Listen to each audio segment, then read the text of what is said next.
Harbaugh now heads to the Los Angeles Chargers. He wins everywhere. He wins, period. Justin Herbert, he's a crown jewel. Well, you guys better enjoy this. Quick snap, Herbert to throw. Has a man, touchdown! The fans loved it. You have to love what you're seeing on tape if you're a Chargers fan, especially for the future with Justin Herbert on the move and throws and touchdown. We're going to be known as world champions. And we're gonna do it or die trying. Don't let the powder blues fool you. Who's got it better than that?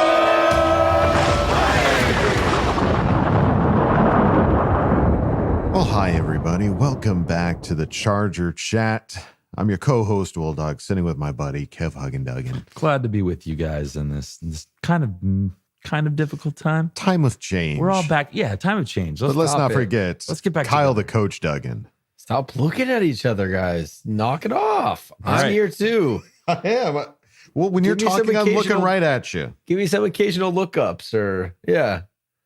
Thank you. Sure. Yeah. Little buttholes recording. Just going to in the do the same whole room. episode like this. We're in person. Just my I'm eyes just are going to be kidding. locked on you. I'm glad you guys are together. Me and Kevin had a whole week, and I'm good. I had my Kevin Phil for a little while. Yeah, he had enough of me. He like, get on the plane, dude. Yeah, That was good. fun. I'm That ready was to go fun home. while it lasted, but get out of here. Don't let the door hit you on the way out. This is too much, too soon.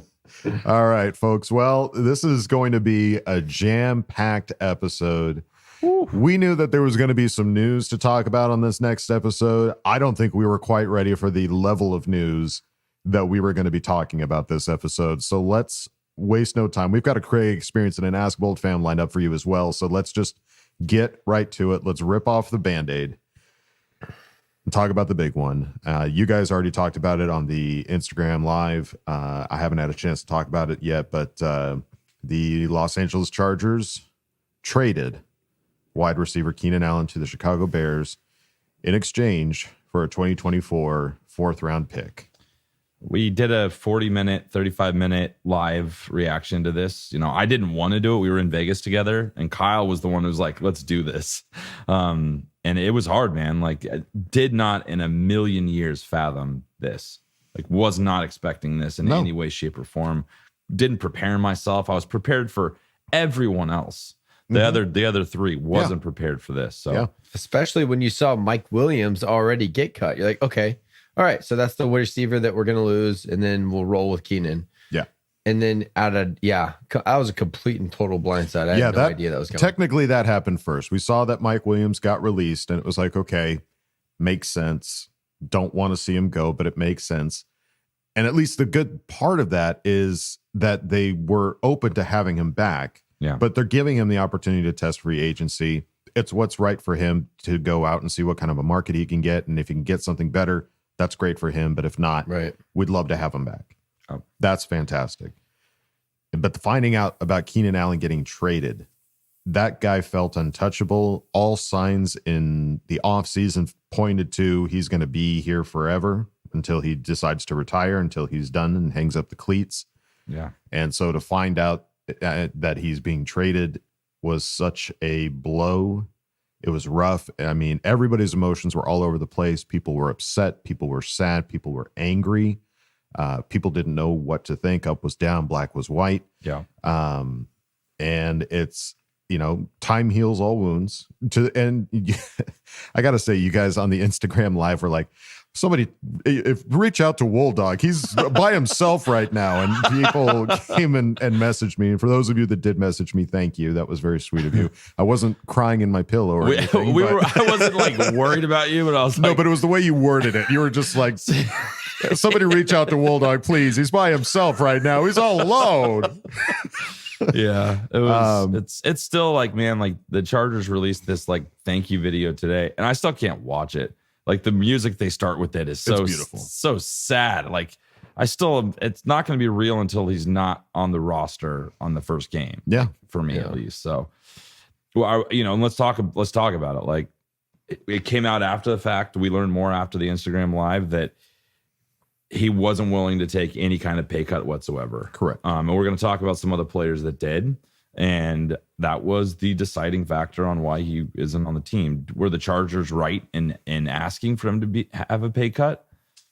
I think that's hard to say that it is easy to ask for a pay cut after he did so well. But you're right. I think there is an element to the reaction of him like, I'm budging on this. Maybe signaled a little bit to the people in charge now that maybe it's time to do something about it. I'm trying to understand it in my own head as I go each day, trying to understand it a little better. Yeah. But I think it all boils down to that. And then, yeah. I think if you put yourself in Keenan's shoes, right? Like what he's done for the organization already.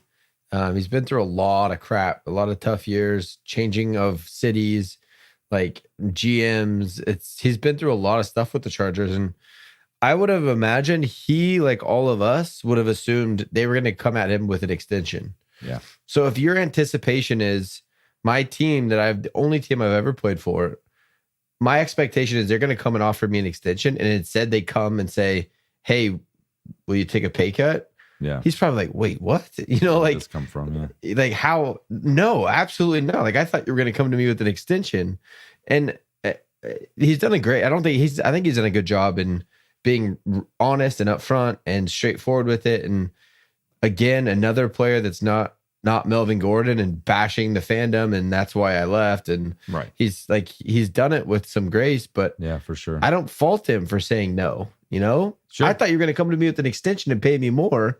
Here you are saying, will you take less, even though you had an all career year last year. So Right.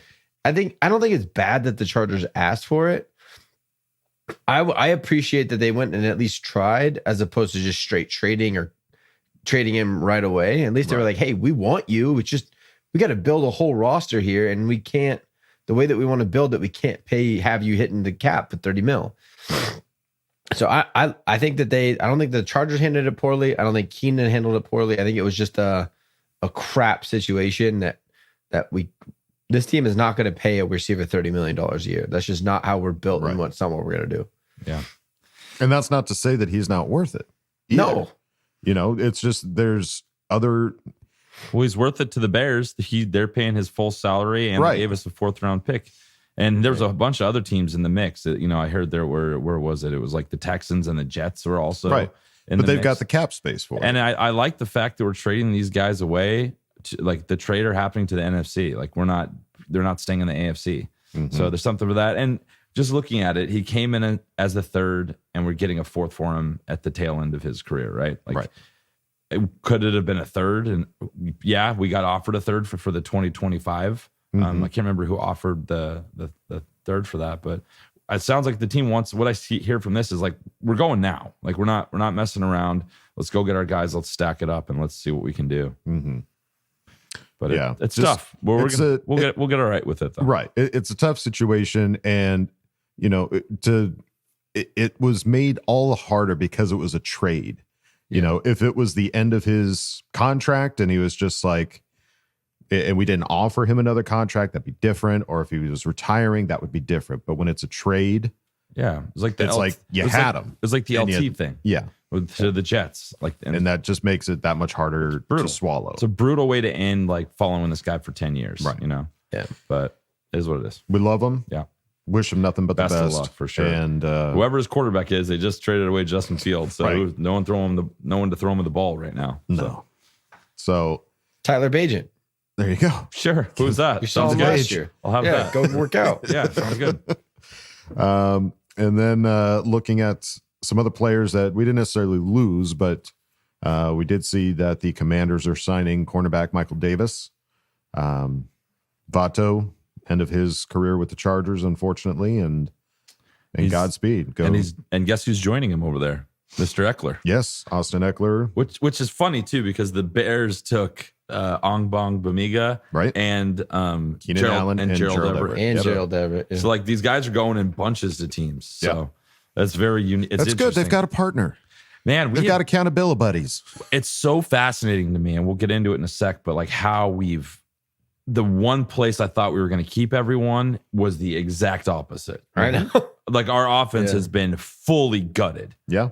Everyone is gone. Running back, tight ends, receivers. It's gone. Everyone's gone. Yeah. Defense, not much has changed. There's only a couple guys that Mike are gone. Davis is gone. We brought back Alohi. Yeah. Well, our linebackers Eric are Kendricks. gone. Yeah, but what am I talking about? Everyone's gone. We're starting it's pretty fresh. much like everything. Yeah. Yeah. It's all good. Moving on. It's the start of a new generation for this team, and The other two big names that we knew were going to have to be talked about come the contract. That's the thing. So like we let Mike Williams go right before that date. I can't remember the start of the season, the 2024 Yeah, we had to season. get under the cap. Had to get under the cap, and letting Mike Williams go took care of that. So it was like, okay, we're under the cap. But then you had the looming deadline of Joey Bosa getting that bonus if he was still on the roster by, I think it was Thursday. And then Keenan Allen also had one if he was still there by either Sunday or Monday. I can't recall. Like that, yeah. So it was like, all right, well, there still needs to be things ironed out. Things still need to get figured out, even though we let Mike Williams go. And so the first thing that came out was that 8-time Pro Bowl defensive end and former NFL Defensive Player of the Year, Khalil Mack, will remain a Los Angeles Charger this season and free up some salary cap space for the team by agreeing to restructure his deal per sources. So that was the first big one. It was like, okay, and keeping Khalil. Restructuring, he took a cut. Like, yes, take less. I think it was like $5 million less. They like transferred it around, and it's like signing bonuses and stuff. Yep. But he took a pay cut to stay with the team. And I think part of it, the restructure was you can't franchise tag him next year. Yeah, correct. Like yeah, he there was gets a to be a stipulation free of that. agent right away. Yeah. Mm-hmm. Yeah. And then the other really big surprise. This is the shocking. This one was caught us all off shocking. guard. Yeah. That Joey Bosa restructured his contract to remain with the Chargers. So both Khalil Mack and Joey Bosa restructured their contracts and found out at a later date that Joey Bosa's restructure freed up $10.5 million on the cap, which is huge. And there's been people have been talking negatively about Joey, and we kind of take little shots at him from here and there in the last few months. But this is shocking and really cool. In a really good this. way. Yeah, like everyone was expecting, even like, we talked about last episode, his mom's talking like, let's go to the 49ers. Yes. And both my boys on the does 49ers, please and thank you. Exactly. Like, I think there's something to be said that he wants to play with Khalil again. Like, they have really unfinished business, 2 straight seasons where they wanted to play together, and it's not going to happen. So hopefully they can run it back and do something special. That was one of the things that I thought was also interesting. I decided to just kind of look up real quick who are the players that had the most sacks since 2016, which is the year that Joey Bosa entered the league. Of the top 10 are Joey Bosa and Khalil Mack. Khalil Mack, and also top 10 in forced fumbles. So the one thing that Joey gets knocked on the most is his availability. But even with his games that he's missed, he's still one of the top 10 sack producing players in the league right now. Yeah. And we've locked them both up. So, we talked about injuries. Who's the guy that we hired this offseason that is supposed to prevent that shit? Mr. Herbert. Mr. Ben Herbert. Here's the thing with that. Yes, that's exactly what we did. Right now, and everything in the past, Joey Bosa up until this last season worked with his own guy all off season and did his own thing. So I'm praying to God that he just comes in immediately and starts working with Herbert, because whatever he was doing with his other guy has not worked. Has not worked at all. He has no ability to stay on the field for very long. He's hurting his toe and these little weird odd things. So praying to God he can stay healthy for at least 80% of the year. I don't think we're going to see a full year with Joey Bosa, but if we can get him 80% of the year where it starts and finishes with them, hell yeah, it'll be huge for our defense, big time. So 2 huge gets, holding on to our defensive ends, letting go our wide receivers. It's just a veritable plethora of emotions. But realistically, the letting go of Keenan Allen and the restructuring, and the letting go of Mike Williams and the restructuring of Joey and Khalil has freed up cap space for us to now get. We have the 10th most like availability money wise this year. It's like 21 million or something we can spend. Yes. Which is like the difference 4 days makes, you know what I mean? Like that's insane. Yeah. So, and what they're doing, Kyle and I were talking about this, they are clearly going after veteran presence that made the playoffs at some point in their career on their respective team. Mm-hmm. And they're not dangerous contracts. They're 1 year, they're 2 year, they're not expensive, and they're just bringing in dogs. You know what I mean? Yeah. There might not be the highest pedigree of everything, their starting careers, but they're bringing in dogs. Yeah. And that started with Vikings linebacker and special teamer Troy Dye signing with the Chargers on a 1-year deal. Minnesota wanted him back, but Dye will have a chance to play more of a role on defense in LA. Now, the crazy thing about that, and I don't know this because I don't follow college football, he used to play on the same team as Justin Herbert, so much so that there's pictures of them together looking so cute in their little Oregon polos. Yeah, they're buddies. Like they are buddies. The social media team coaxed Dye into calling Justin when he went in to sign his contract.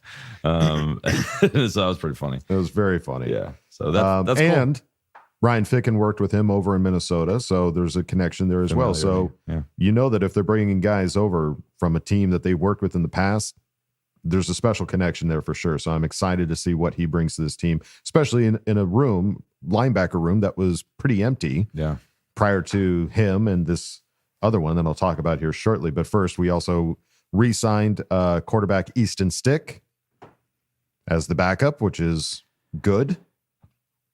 Yeah.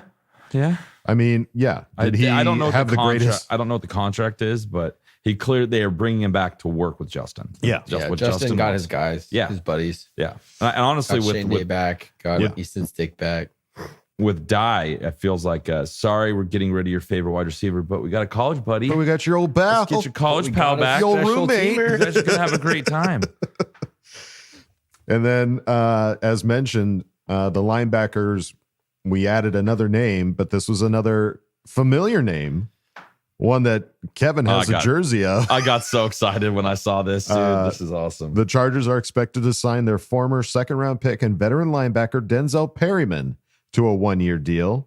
Was in San Diego and LA from 2015 to 2020, and then now is back.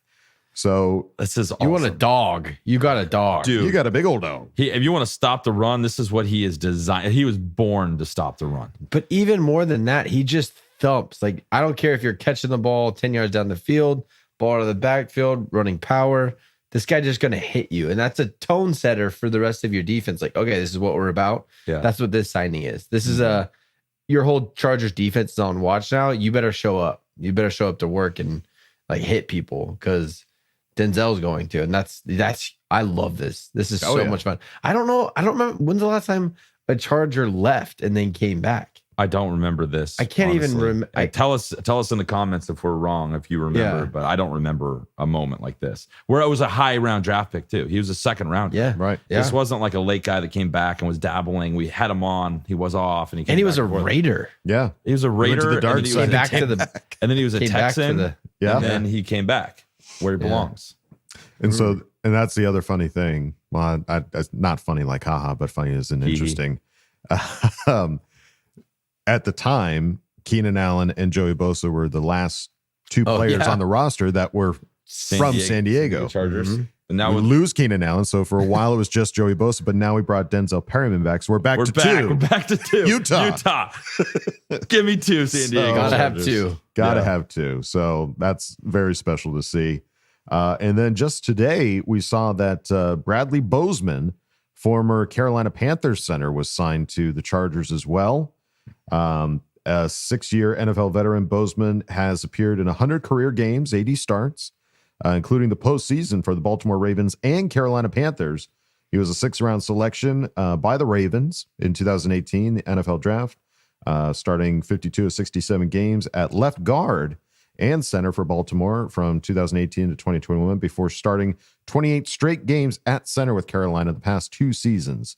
So Bozeman helped Baltimore win back-to-back AFC North Division titles from 18 to 19 and makes a total of 3 appearances in the postseason. And this is a big center. He's like 6'4". Yeah, he's a big guy. He's just a big boy. Yeah. So if you go look at his PFF grades, they're not amazing last year. And I think that has a lot to do with that Carolina offense. It was just a shit show because he gave up 8 sacks last year, which is like a lot for a center. Yeah. But everything before that he was solid. It was, and when he was with Greg Roman, our current offensive coordinator, he was in good. Baltimore. So, and that's the thing. It's like, I want this. These are the deals we have to have. Right. They're not the Corey Linsley 5-year highest paid center in NFL.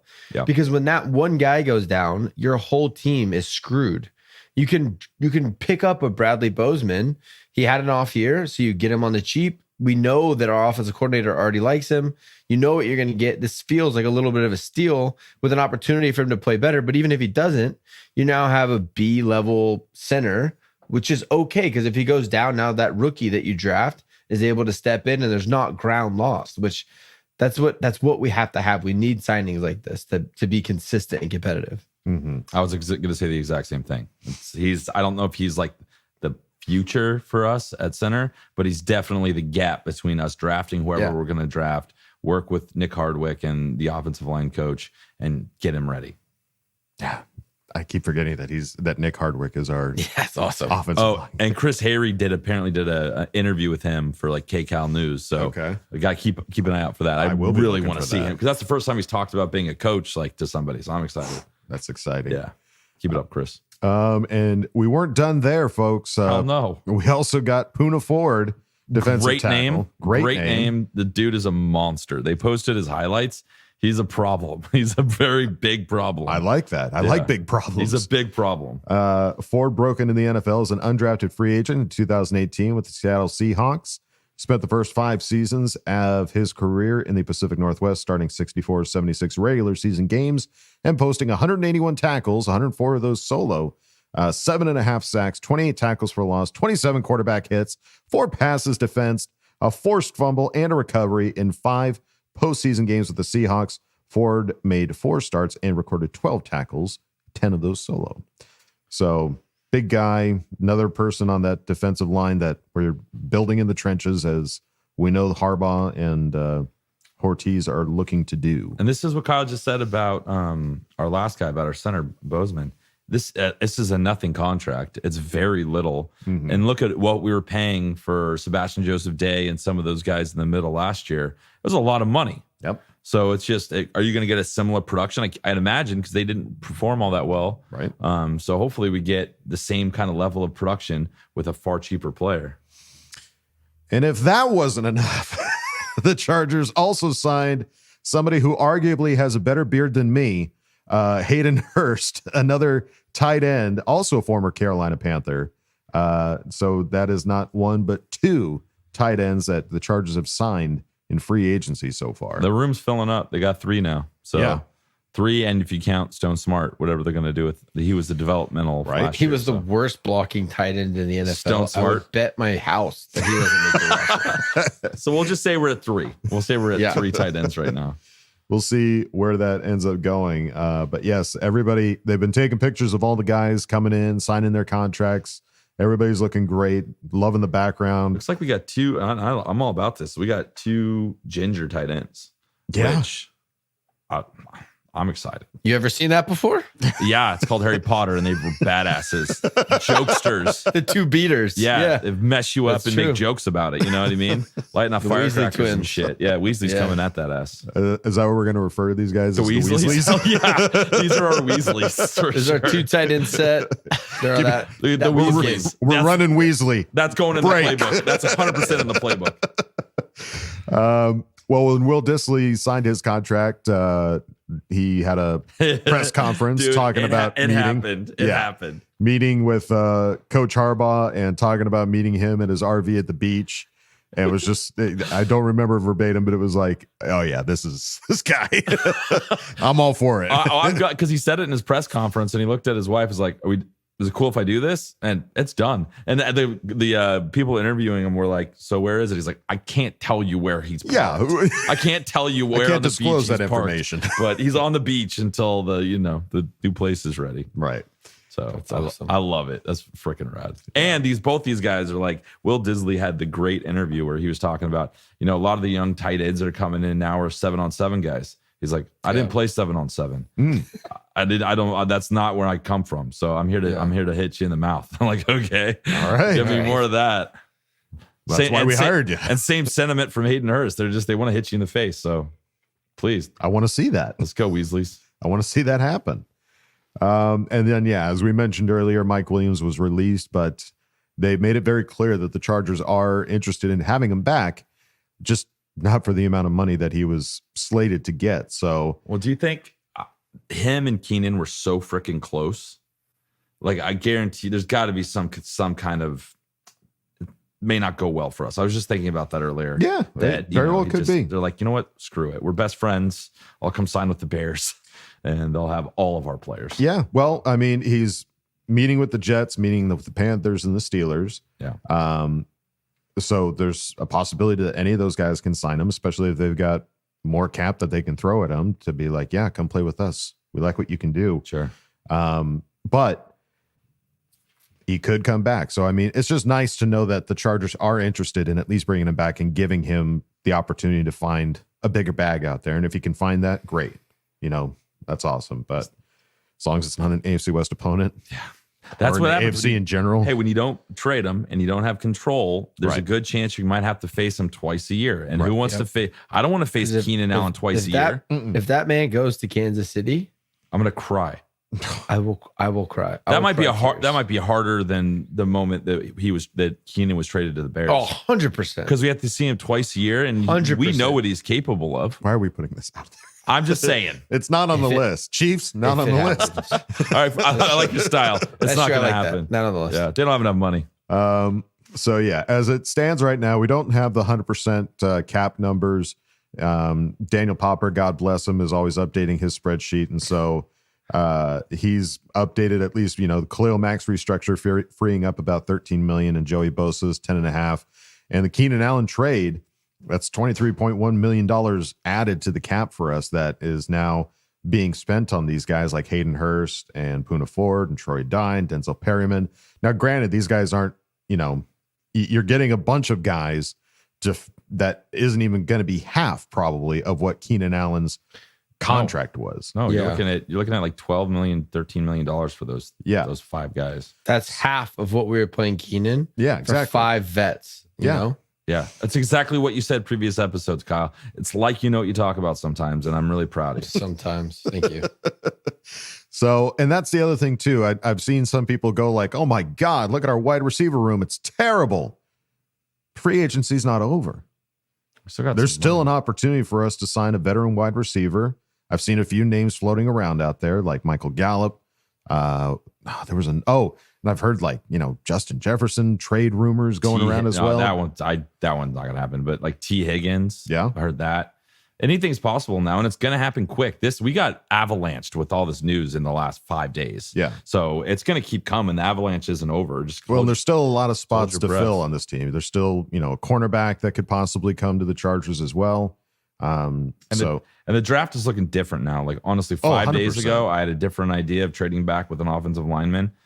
There's a good chance you're going to need to draft a wide receiver with one of those 3 guys that's there. Mm-hmm. You know, Roma Dunze, Neighbors, or if for some reason Harrison Jr. is there. Yeah, that makes a little bit more sense, honestly. Yeah, than it did 5 days ago. For sure. Wait, you know what else makes sense is going to our Patreon. Patreon.com/ChargerChat. I set you up for that, dude. Let's go. Check out all the funny, silly ass videos we got over there. Some behind the scenes. There's one that's going to be coming in hot.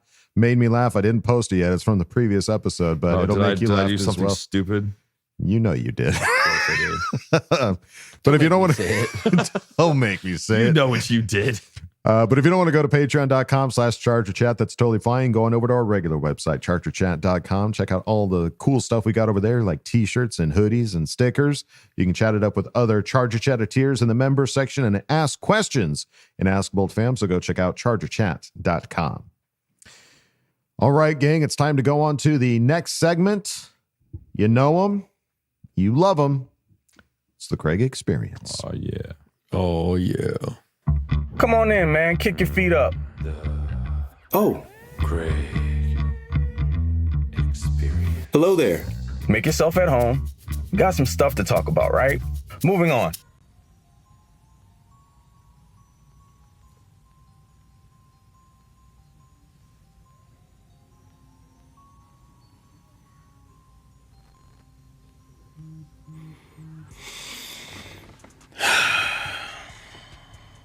Yeah, I'm right there with you. Just wild roller coaster of emotions the last few days. Had an opportunity to sit with it. Really gave my in-depth opinion on the entire situation over on the Lightning Round podcast, where I'm a co-host, of course. So feel free to avail yourselves to that. But The departure of Keenan Allen, the Slayer. One of my favorite, not only Chargers of all time, but just football players, period. I'm a former wide receiver, so Slay held a very special place with me. It's just weird kind of thinking about all of my favorite Keenan moments, and I won't make this entire thing about it because we've got some really great memories and we are shamelessly positive over here, so I don't want to be a Debbie Downer, but just want to give respect to the man. And again, we all enjoyed his time here.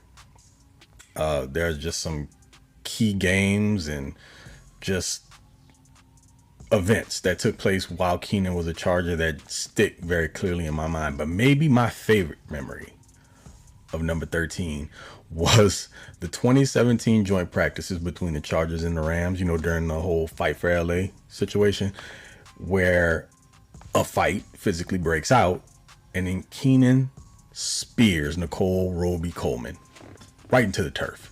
Thing of beauty, form tackle. We do know the man was a 5-star safety recruit coming out of high school, so it makes perfect sense.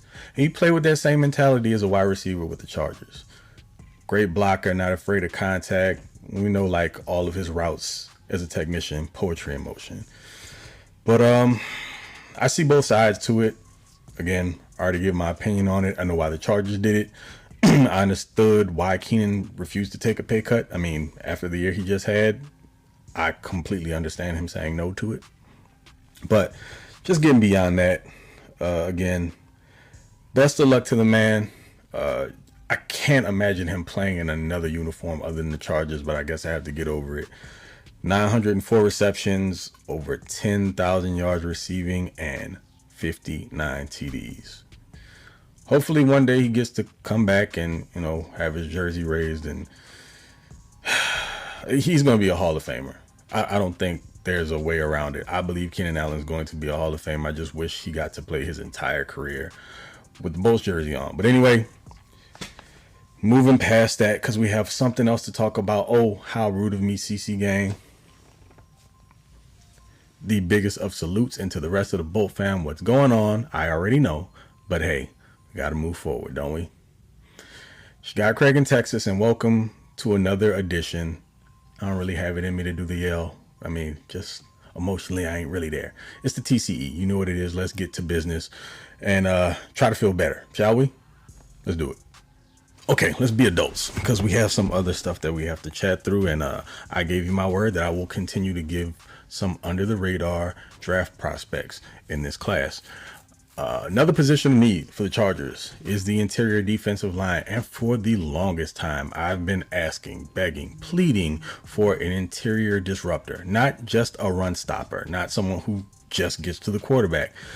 A guy in the middle that's going to disrupt any and everything. Even if he doesn't make the play, he causes turmoil in the middle of the defensive line that will either get a quarterback off a spot or force a running back to redirect. So I don't care if he doesn't make all the splash plays. I don't care if he has a ton of sacks or tackles for loss.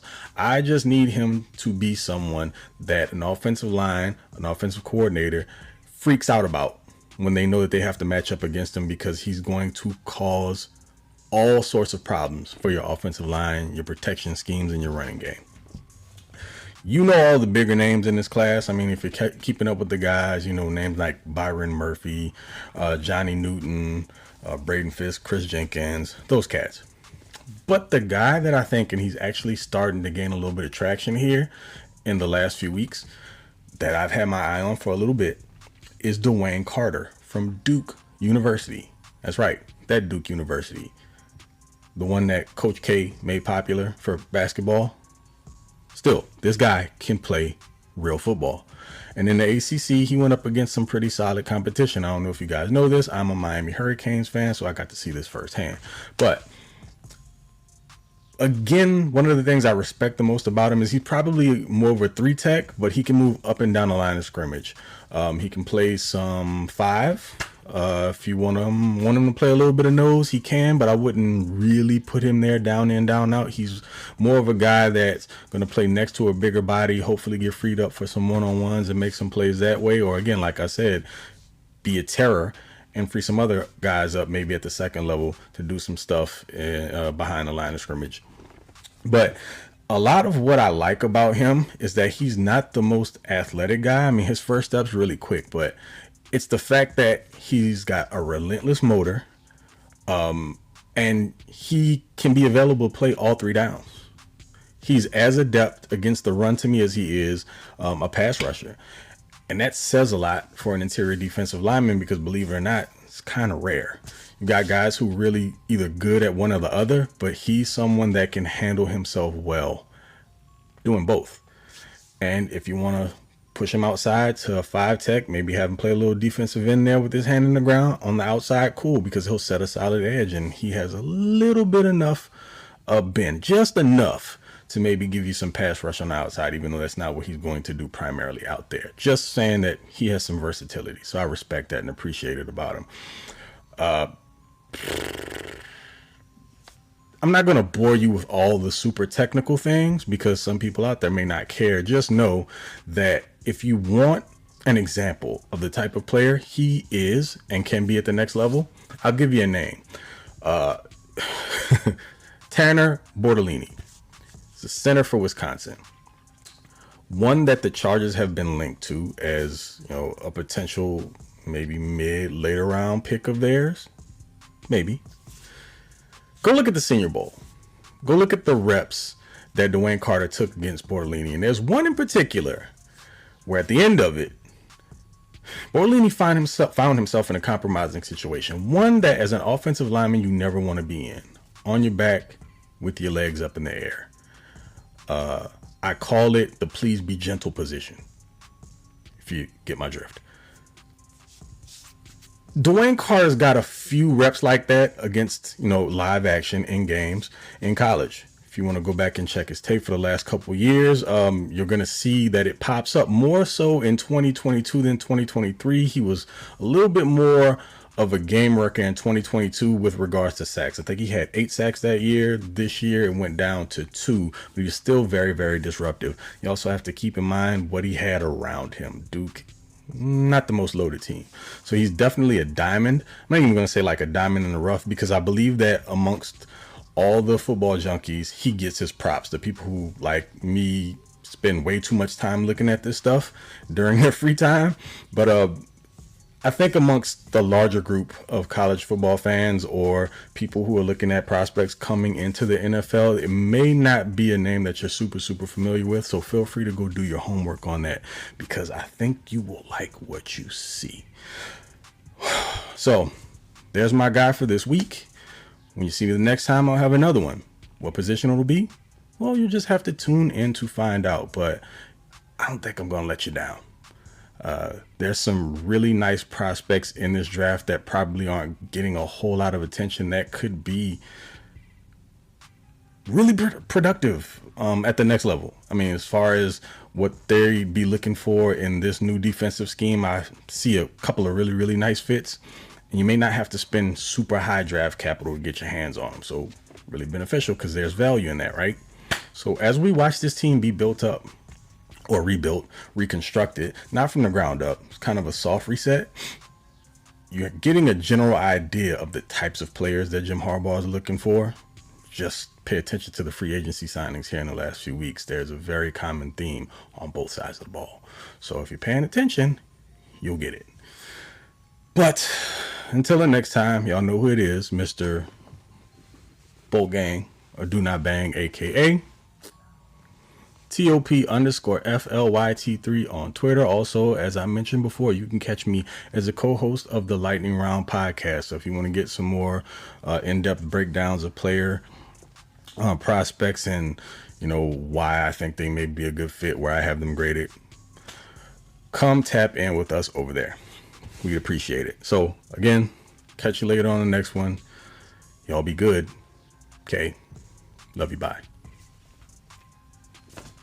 Please be gentle. You dirty man. Yeah. That was Bertolini. the Bertolini. Oh, no. That's an interesting name to keep an eye out for. We did just get Puna Ford, but that doesn't mean that you don't need depth or guys to bring up and learn from some of these other veteran players. So Sure. That would be an interesting name to see get drafted. And when I'm doing a lot of mock drafts, he's falling right around where we're picking. Like he's a suggested player on PFF. Nice. So we'll see. It In could be what round? Like could be a pick. that's like a third round. I think it's like a third to fourth is what I've seen. More fourth, I think. But we'll see. That's great. I mean, well, that's what we're looking for here is what are some of those later round guys that can come in and be productive or, you know, not necessarily be a starter, but come off and learn and grow up through the trenches. So that's a great name and we appreciate it there, Craig. Thanks, and we're with you, dude. It was a sad time, but it's I don't want to call it a necessary evil. It's just is what it is. Yeah. And, you know, and we just need to. Sooner we come to terms with it, the sooner we're going to have fun again. Yes. So. But let's move it on now to the next segment, which will surely open up some scabs. Ask Boltfam. Well, guess we're not moving on. Not yet. Soon. Hold on. Time to put your money where your mouth is. Hi, guys. Don't jam a thumb up his butthole. That's what you do. I wet myself in excitement. Oh, so hungry. Your thoughts are like totally appreciated. Catch you later, dude. I love you, boy. That's right, folks. Time for Ask Boltfam. And we start at the top with Daryl21. And shout out to Friar Bolt, but I'm going with Daryl21 on this one, who asked the question. Oh, hey, guys. Oh, I can only imagine what Tuesday's episode will be like. So we're all bracing for a doozy. Hoo-ha. As I write this on Sunday, it's been 3 or 4 days of heartbreak and all kinds of crazy what ifs. We're back and Bosa back and Keenan gone. Now we're seeing Denzel Perryman is back. Hoo-ha. So, in the words of Stephon Diggs back in 22, during that crazy free agency, hell going on. Hoo-ha. By the way, isn't it a little ironic that both Kendricks and yes, Bosa as well declined the 49ers due to the fact that Staley is there? See you Tuesday, guys. Can't love you. Bye. I love that people are making that connection right away. Immediately, I don't think, but he's not the defensive coordinator. No, he's not. It's pretty funny though. It's like the Grinch. I don't even want to be within like a 10-foot pole of that guy. I don't want to be around it. No, sucks the energy out of the room. It's funny because somebody posted today. I can't remember who it was. Is like Aaron Donald, was so good that they made Staley's defense look like it was otherworldly and got him a head coaching job. That's how good Aaron Donald was. Right. So. Yeah, it's crazy. So weird. This is the gnarliest offseason I've seen. No, this quarterbacks and everyone just like changing teams and all that. It's so like hard the to keep whole up with. Like the two most recent drafts outside of the 2023 draft, 21 and 22, all the quarterbacks have either been traded or cut. Yeah. The only one that survived is Trevor Lawrence from the 21 and 22 draft. Yeah, that's the only one, and one of those guys is now backing up Trevor Lawrence in Jacksonville. Yeah, it's crazy. That's wild. So yeah, it's been a crazy offseason so far as free agency is concerned, and it's still not done yet. And there's still a draft around the corner. It's going to be a bumpy ride, folks. We're still a month away from the draft. There's so much that's going to happen. Over a month, yeah, it's going to be wild. So the hell going on? A lot of crazy shit there, Daryl. So enjoy it. Ride the ride. And thank you for asking the question. And thank you, Friar Bolt, as well. Let's move it on now to Derwin's Dirty Duck, who asked the question. Been a lot of moves for us in the last few days, most in which I can get on board with. But Keenan Allen to the Bears. My heart is broken. He has been the safety blanket for as long as I have been a fan. Please, fellas, make this pain go away. What's your best Keenan Allen memory? On or off the field. Just put my heart back together, please. Totally with you, buddy. Yeah, we're with you, dude. The funnest one for me is seeing him get excited for other people. And when Phillip Rivers ran for a first down and Keenan Allen lost his mind, how excited he was, and he was like squealing, like, you did it. That wasn't a performance-based thing. I think it's more a character-based thing. 100%. And that was the big one for me. You know, reacting and getting excited for his teammates. He was a great teammate for sure. Yeah. Yeah, I agree. I was gonna say the same thing. But I think you could just go even broader. All of his mic'd ups. He's he just has such a personality. and all the guys love him. And I remember one vividly. It was a play he was blocking. And he got hit like 5 times. God, it was like a pinball out there. You know? Yeah. He just has so many good one-liners and quotes, and all of his mic'd ups were so good. He seemed like a really fun teammate. Yeah. Oh shit! I just realized something. He's in the show open. Yeah. I never thought he would not be in the show open. Yeah. I got to redo that now. Yeah. So for those of you that are like, hey, Keenan Allen's in the show open, it's like, all right, we know. We're on it. I think he can stay in there for a few weeks. Yeah. I'm not ready to let him go yet. He didn't leave by choice. It wasn't a Staley out of terms. Yeah. And I'm not gonna lie, he looked a little sad in those Bears press photos that they released. He was looking a little sad. Yeah. Just like the rest of us. Yeah. Yeah, God, those are all such good. I like the one that Craig brought up, the fight that broke out between the Rams and the Chargers. Oh, and yeah. Keenan Allen just flying in there. Yeah. It's teammate stuff, dude. Watching out for his boys, getting excited for his boys. That's a good one. The one that I only realized recently was when somebody posted, here's Keenan Allen's first touchdown and here's his last touchdown. And I'm watching it and I'm looking at it. I'm like, okay, wait, the last touchdown he had was at the Green Bay game.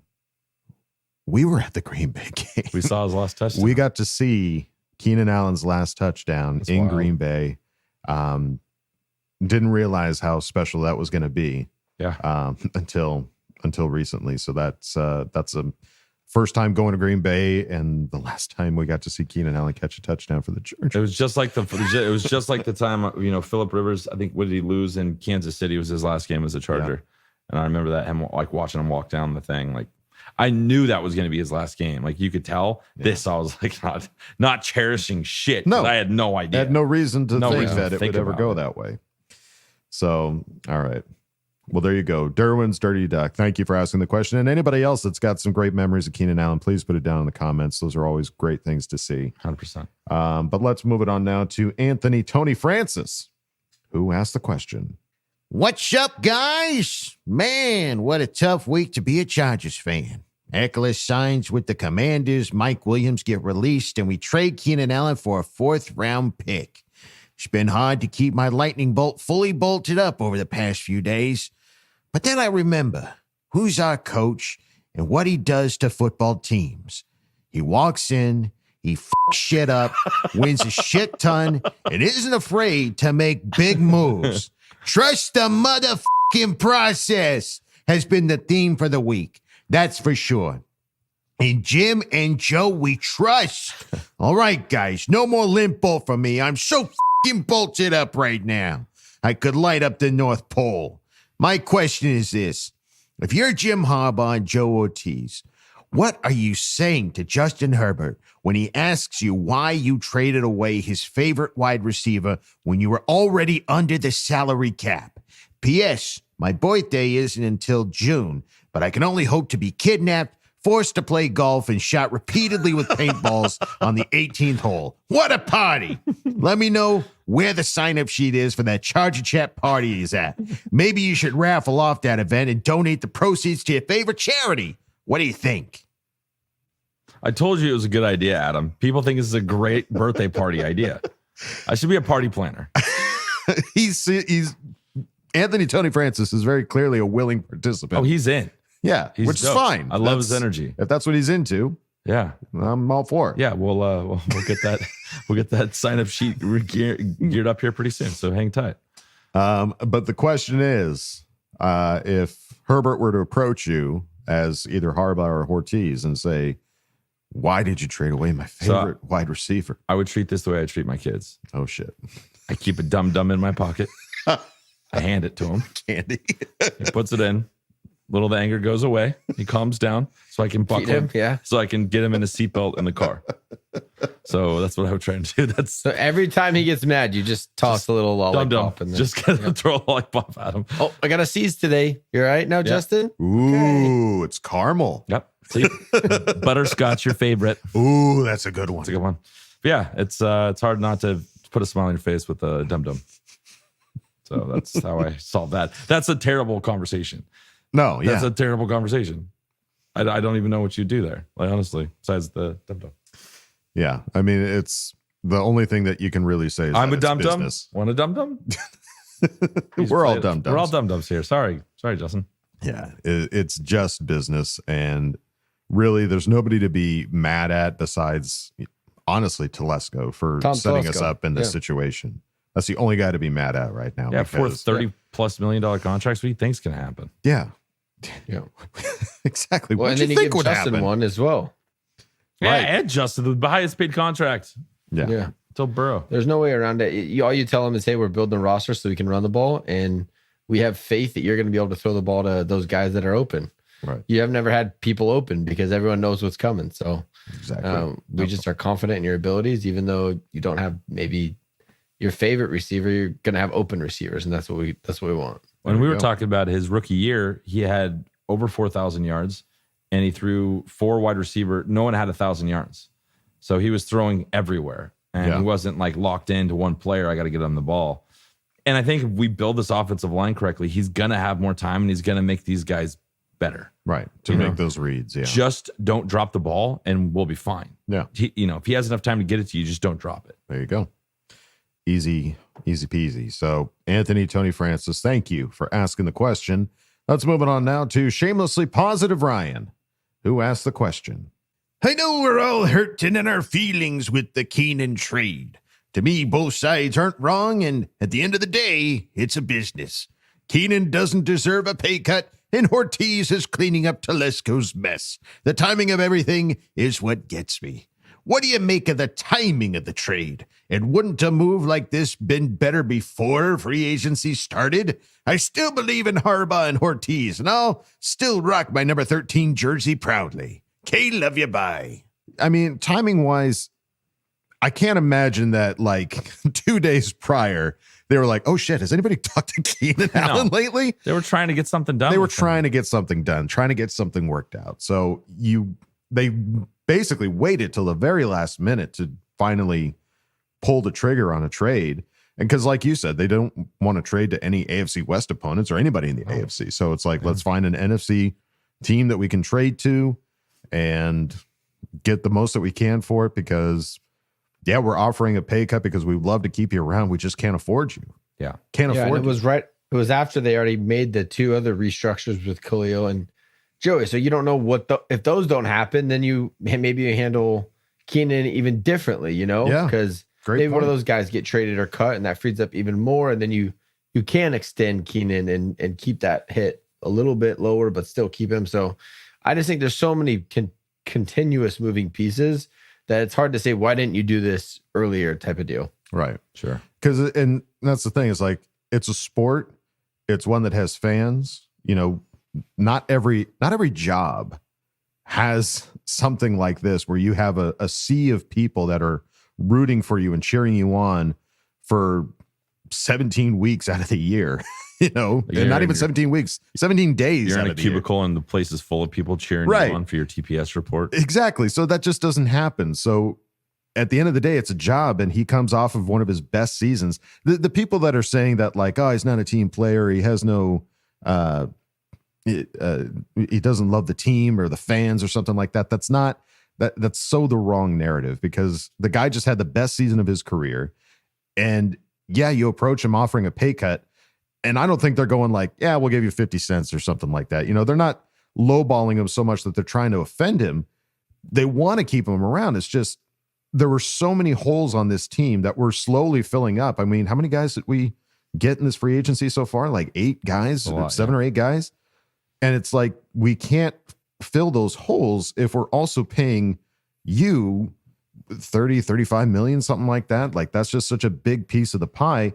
And it's not that he's not worth it. He clearly had one of the best seasons of his career. He's worth every dollar. It's like, that's the contract that he signed. It's like, you're going to give me this much money. I'm going to do my job. And hey, I did a great job. You don't get pay cuts after doing a great job. Like, you don't do that. So it's tough though, when you're the other 2 guys took them. That's the problem. That's what people are comparing to. Did Joey Bosa have the best season of his career? No, Khalil Mack had a hell of a season. So I to say it's completely unfounded that people are feeling that way, I don't necessarily. I just don't think that's the right narrative. Well, I think it's a negative narrative, which doesn't fit with us. But I think there's something there where he's putting himself first, which he had every right to do. Yeah. But when you do that, sometimes things happen poorly, and they happen poorly for us. So is what it is. Yeah. So, all right. Shamelessly positive, Ryan. I don't know if that was the shamelessly positive answer that you were looking for, but damn it, we're doing our best over here. Trying. Thank you for asking the question. Let's move it on now to the Lago, who asked a question. Coach. Can we all just woosah? There it is. Get the earlobes. Yes. Woosah. Harbaugh is in his motorhome with his master plan. Boltfam, we still believe in the new leadership, right? Right? I do. Everyone remembers Josh Palmer too, no? He played damn well without Keenan when it was needed. Bolt boys for life. Okay, love you, bye. Yeah, there's going to, Palmer always stepped up when Keenan wasn't available. Right. Always. So, I was listening to the Matt Money, and Chris Harry hasn't been with him the last couple of weeks, but he's talking about like, go extend him right now. Like lock him up because he has a breakout year. Exactly. Because it's probably going to happen this year because they're going to rely on him a lot more. Even if you bring in an awesome rookie wide receiver, you're going to lean on veteran, guys that have been there and done it first. So I think that makes a lot of sense. And it's his time to shine. He had great moments. So, we're not totally screwed. No, and that's and the other thing too that we've talked about prior to all of this happening is that this is now a team that's led by Jim Harbaugh, general managed by Joe Ortiz. Almost the entire coaching staff is new, sans a few guys. So this is now going to be a team with a completely different identity, something that we haven't even really had in God knows how long. Like the identity of this team, Kyle's constantly banging the table about like, what is our identity? Like, what are we? What are we doing? Yeah. And now we're getting a leadership that has a vision, has a very clear vision for what it is that they want to do with this team. And they've been very vocal about it as well. So I'm excited to see what this team does. Like, is it going to be tough? Yeah, change is tough, man. Change sucks sometimes. Like if you got to move to a new place that you've never been to before. When I moved out here to Columbia, it didn't suck because I at least had Kevin, but it was an entirely new place for me to move to. I don't really know the town. I don't know the people. And so it was tough. It hurt, but I'm in a better place for it. And I think the team is also going to be in a better place for it, having somebody like Jim Harbaugh that has the vision that he has, that has the record that he has for winning for this team.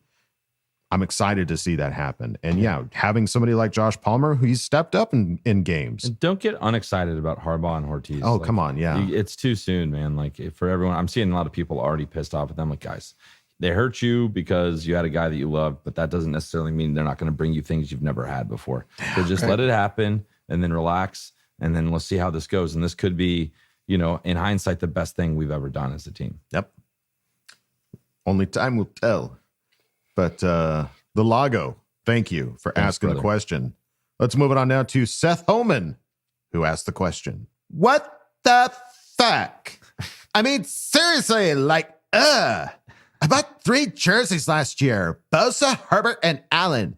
2 got benched for the rest of the year, and now the Slayer got traded for a finger in the ass and a slap on the cheek?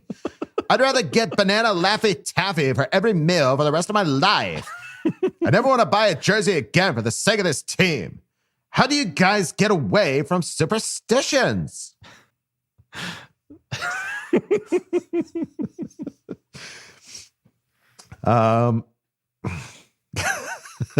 It's tough because Kevin Duggan is probably one of the most superstitious people I've met. Oh, sorry. I mean, he's the guy that we'll be watching a game together and he'll go stand in another part of the room. And if something good happens, he won't leave that spot. I want to be helpful however I can be. Yeah. Yeah. The jersey thing is a big thing for me. I go for the quarterback, whoever's got the longest contract. I'll go for a rookie. You got 4 years with them, most likely. Let's just hope they're not shitty. or you just get a Justin Herbert jersey because you know everything's going to be fine for the next 8 years or whatever. He's the Charger. Yeah. Well, I mean, and I'm with you, Seth, because last year I bought my first Keenan Allen jersey, and look what happened. So I get it, because I thought Keenan Allen was untouchable. I thought he was going to be a Charger for life, and sometimes it just doesn't happen. But you know, if we buy the jerseys because we love the guys that are wearing those jerseys. Right. And I love Justin Herbert, love Keenan Allen. Now I've got an Eckler jersey as well that, you know, he's going to be in Washington. Dude, sometimes the shit comes full around. I hated Denzel Perryman for signing with the Raiders. I know. I didn't throw that jersey away. No, you didn't. It's in the back of my basement when no one can really see. Covered in dust and cobwebs. I got a new place for it, baby. It's coming right Dust out. that baby off. Display case. Sometimes you just got to hold on. It comes full circle. Throw it in the wash. Yeah. No. He signed it. I'm not that's putting right. that. Oh, No. I forgot he signed it. That's right. buddy. So, yeah, it's just don't buy into the superstitions. Just know that Until the season starts, and we'll find some good ones that we do. Kevin will. Oh yeah, that'll be great. I'll find something cool. I'll find something cool as shit this year. I'll let you know about it. Yeah, but don't let it get you down, buddy. Nah. Seth, thank you for asking the question. Let's move it on now to Gavin Gibson, who asked the question. How do you think the Chargers are going to fix the massive mistake trading Keenan Allen to the Bears? Do you think there's any free agency worth taking, or do you think it's all a draft that they'll try and fix it with? Honestly, still can't believe they traded Slayer. Hurt, but still, bolt up as always.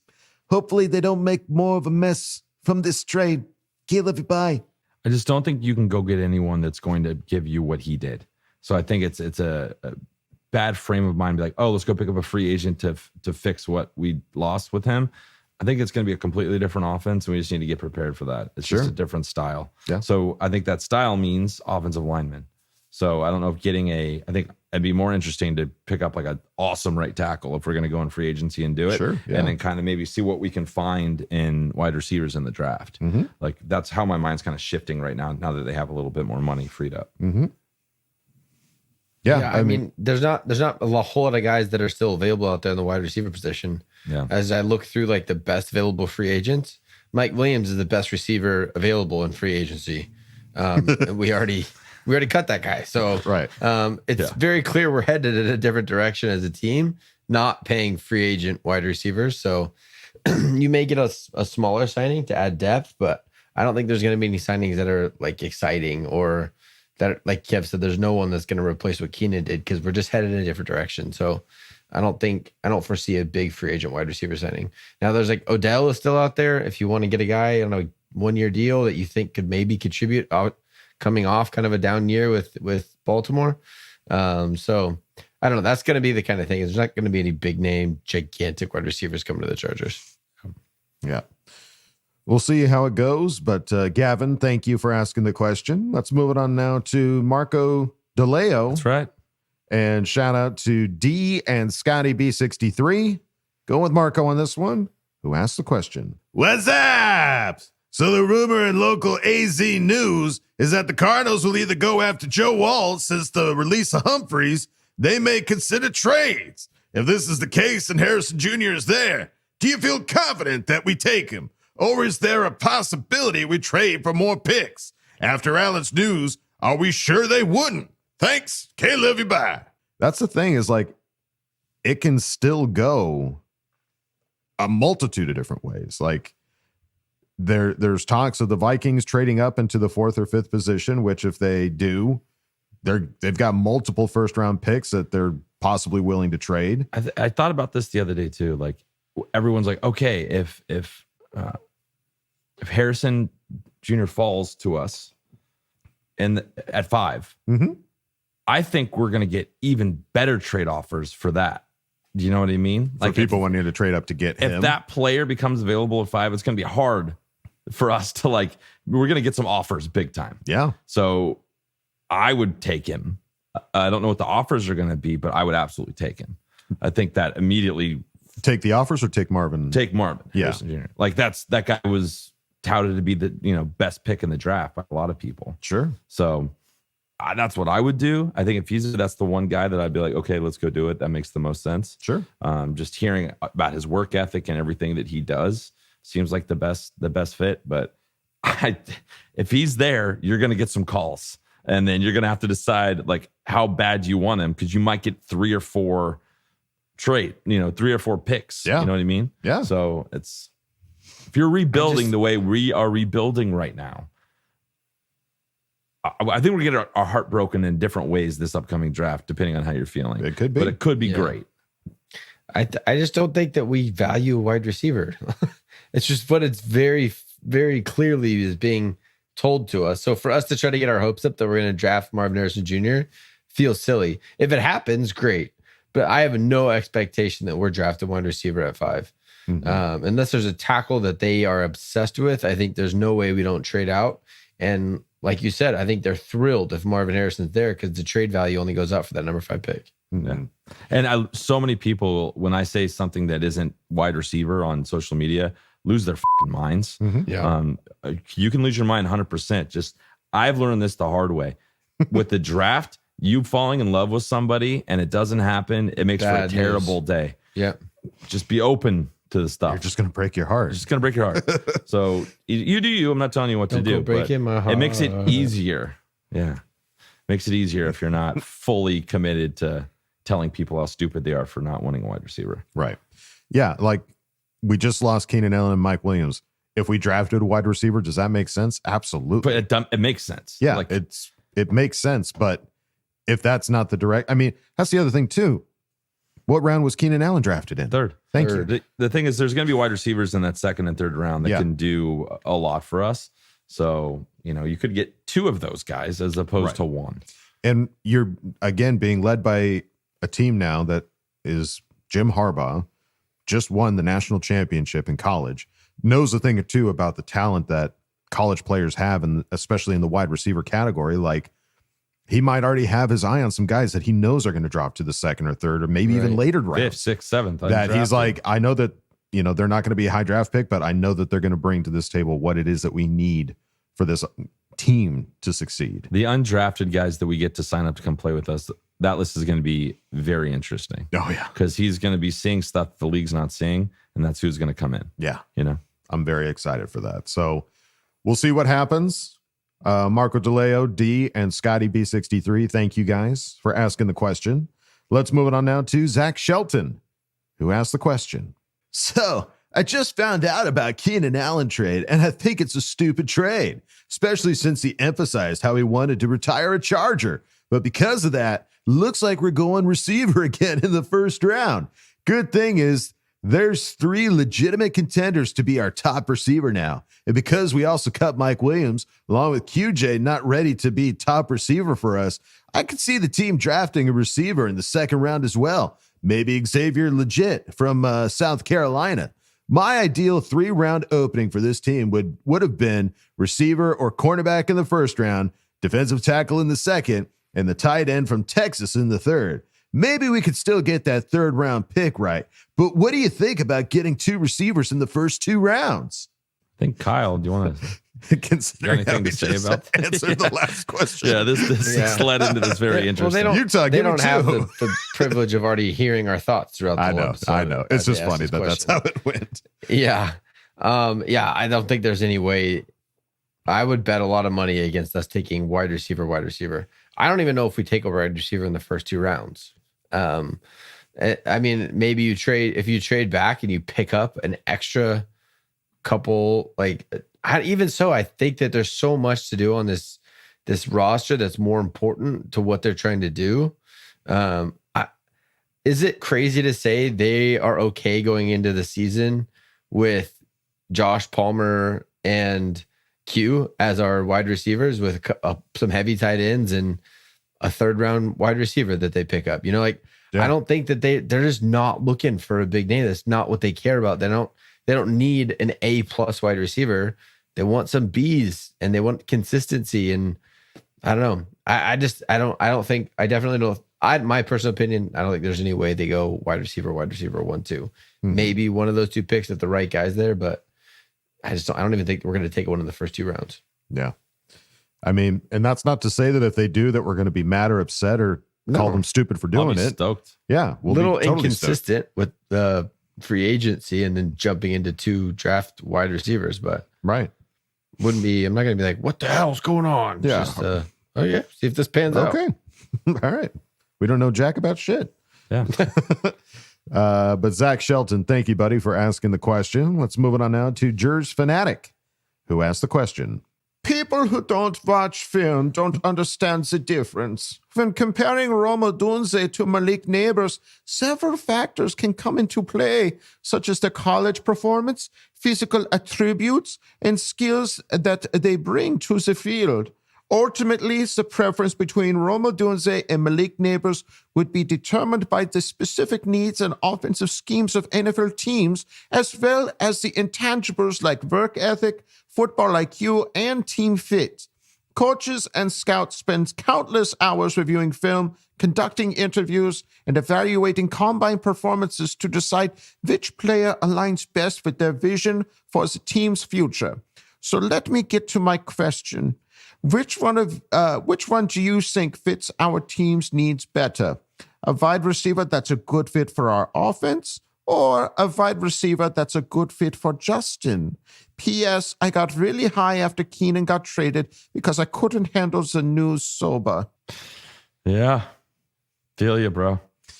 Big time. So it's an interesting question, one that fits the offense or one that fits Justin. I think. I hope you can put your hands together. Our offense. I would better like to think fit that. Justin. Yeah. No, there's definitely something that I think Justin doesn't need as much as we think he does. I think he needs more time than he needs insane wide receivers. Right. We saw that with a lot of these guys like Jalen Guyton and T. Billy and some of these guys that couldn't get on other teams or aren't playing that much. So that's where I am. I kind of like Roma Dunze better. But they basically talked to Jesse Minter and it was like, that's how we won that championship game because we had to plan for him. Like he was our game plan. You got to stop Roma Dunze. So my guess is based on, recency bias for them. That might be a better fit, but they're both amazing wide receivers, but Roma Dunze is a problem. Yeah, big time. I had a thought. It just left me. Sorry. Happens in your old age. There it goes. There it goes. All right. Nothing more to say. So there you go, Jers Fanatic. Thank you for asking the question. Let's move it on now to Ulysses Pineda. Oh. We just had him on. Hey. Who has the question? And focus. Well, if it isn't another wonderful Ask Boltfam, I am mentally preparing myself for this episode because I'm sure the questions will be filled with the emotional departure of Keenan Allen. I feel like I've been rapid fire shot in a sack with a paintball gun that hasn't run out of ammo in days. One way or another, we are going to have to get through this. While we may not be able to move on for a while, just like when Rivers left, we will get through this as a fan base. So lock arms, wash your asses, and let's hope that we knock this draft out of the park. I guess I must ask a question.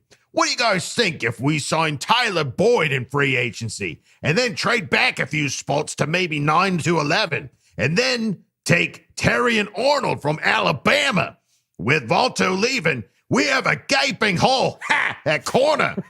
I think the Herbert can mask our receiver issues better than our corner room can handle themselves if we don't improve there. We can likely get a second and third as well, so we double down there in both rounds. What says you, man? Can't love your boy. Great question. Love the voice. Takes me back to the good old days. Good old days. Good old days. Yes. This is exactly what I'm thinking. Yeah. Like if you get a wide receiver that's not going to break the bank, get somebody in here that can be reliable, and then you do this and you solve a lot of problems throughout the first 3 rounds. Yeah. I'm more excited for that than the wide receiver, but I'm also excited for if they want to go wide receiver. Yeah, I like excited. Yeah, I'm just excited. You're just happy to be here. I'm just happy to be here, guys. We've done a lot of mocks, and the trade back just makes the most sense. We're not one piece away. I feel like if you're drafting top 10 and you're not taking quarterback or tackle, you can just find value other places for those other positions. Like I know there's great wide receivers at the beginning of the draft, but I mean, you can find good receivers throughout the draft. So I don't know. Maybe I'm the dumb and I'm the outcast for thinking like that. People are gonna be pretty pissed at you after they hear this. I'm not gonna lie, but I love you. But why? I don't have a say. I don't get to choose. I have no. If you guys don't know this, we have no contact with anything on the Chargers, and we never have. So my opinion is not what's going into the war room. So don't get mad. It's okay. It's as if we put a microphone in your face and you had your opinion, and it means nothing. But I don't know. I think I love that trade back, get a top corner. That's a giant need that we have, and I guess people would say that receivers is a need, but I don't know. I think that there's a great value in being able to trade back, pick up one of the top corners, and add seconds and thirds. Mm-hmm. There's a lot of gaping holes. You know what I mean? Yeah. Gotta fill them up. All right. Well, Ulysses, thank you for asking the question. Let's move on now to Javier Rodriguez, who asked the question. Hi, guys. So the Raven with Roman never had an elite wide receiver. Do you think it's going to be the same with the Chargers? Starting that way. Maybe. Feel it, maybe.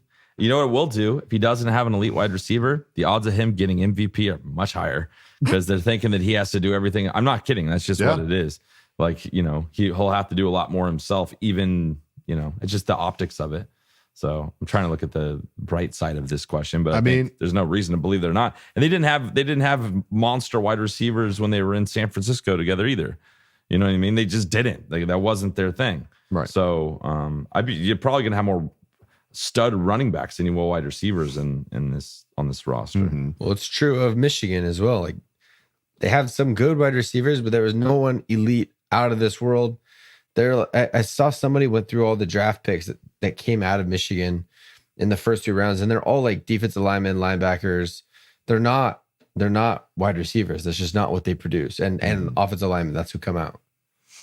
Yeah. And the other thing, I mean, you mentioning that, his chances of getting MVP are higher. And, Lamar Jackson is one of those guys. He's like half running back, half, quarterback because he can run the ball. Justin Herbert can move, man. And if they get some plays coming up here that are designed around him running, he knows when to slide. He knows how to run. Like, he can run so fast. Like, I feel like that's such an underutilized aspect of him for these past few years that I could see them seeing that in Justin Herbert and seeing that he's able to do that. And so, yeah, he might not throw the ball as much, but he might be running it a lot more too. If they can create those holes and create those gaps for him to run and get some yardage and slide or get out of bounds.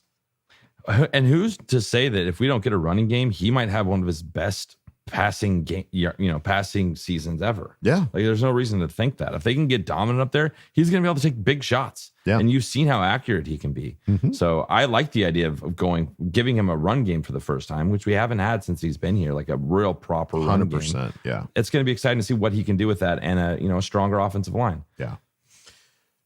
It's going to be exciting. This is going to be a long off season until those they first keep giving us news like this. It's going to feel pretty slow right now. I know, but my appetite is whetted for sure. So, Javier, thank you for asking the question. And we go out of Ask Boltfam with Athir Kadir. Athir Kadir. Who asked the question? Judge and chat, my boys. I love you all. It was sad Thursday night. I saw what happened to Allen, but please let me say this, baby. First, bitch-ass Telesco put us in this situation, and this new regime had their work cut out for them, baby. Second, I trust the new GM and coach. We have to love what we are. 47 plus in green money. I know this will sound crazy, but I won't be surprised if they pull a blockbuster trade for Jefferson, baby. I will not be surprised if he takes less money to play with Herbert, baby. Give me your thoughts, baby. Call me crazy, please, baby. By the way, Kevin, I have some amazing things for you on my fan focus with the Chargers winning the Super Bowl in 2026, baby. Love you, my boys. Chargers country, let's ride. Who is better than Herbert and Harbaugh? Nobody, baby. Athir Kadir. Athir, looking in that crystal ball. Oh. Why not 2025, yeah. That's the upcoming year. I was like, 2024, why not? Because it's not 2024. Smarter than I am. But 2026 is when. Oh, that doesn't mean that they couldn't win He's just saying he could see it happening in 2026. Doesn't say it can't happen. I guess I'm going to have to wait till the fan focus to really get what he's saying. I'm waiting on the edge of my seat here. Yeah. But yes, as far as the entire blame I think falls on Telesco's feet. Telesco's fucking black and silver feet now. And they had to free up some money, and they were able to free up some with letting Mike Williams go and restructuring Joey and Khalil, but trading Keenan Allen opened up that much more money for us now to play with, and for them to build the team that they want to build. Sure. Which is the goal. Yeah. They have to be able to do that. I don't see how they go after Jefferson. And Jefferson does not seem like the kind of guy that is going to take less money anywhere. No, but it is interesting now that Kirk Cousins has gone to Atlanta that the Vikings are going to have a rookie quarterback there. And Jefferson wasn't really happy with the situation in Minnesota this last season. He wasn't getting the targets he wanted. He was just getting pissed at shit. So he's unhappy.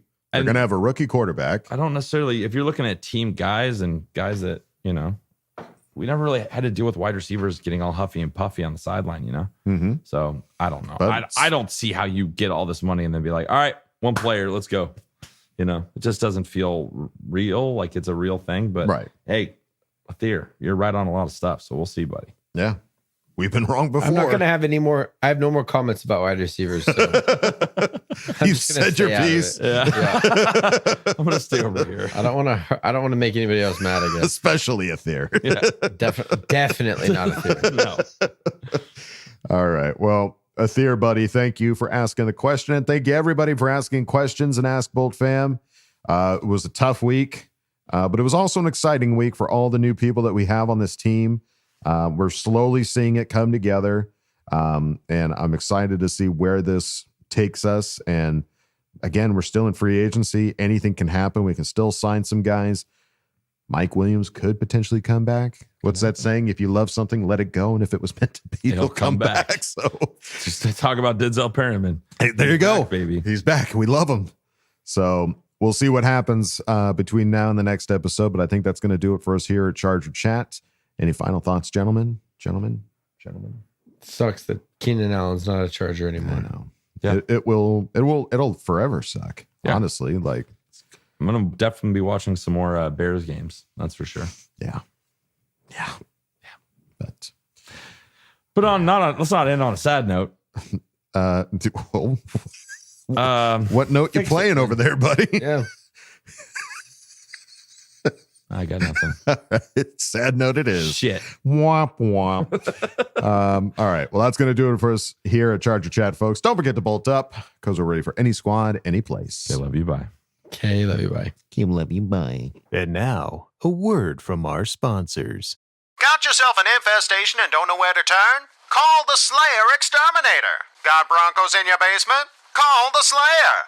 Chiefs crawling around in your cupboard? Call the Slayer. Got an infestation of raiders under your fridge? You guessed it. Call the Slayer. The Slayer Exterminator. Taking care of pests since 2013.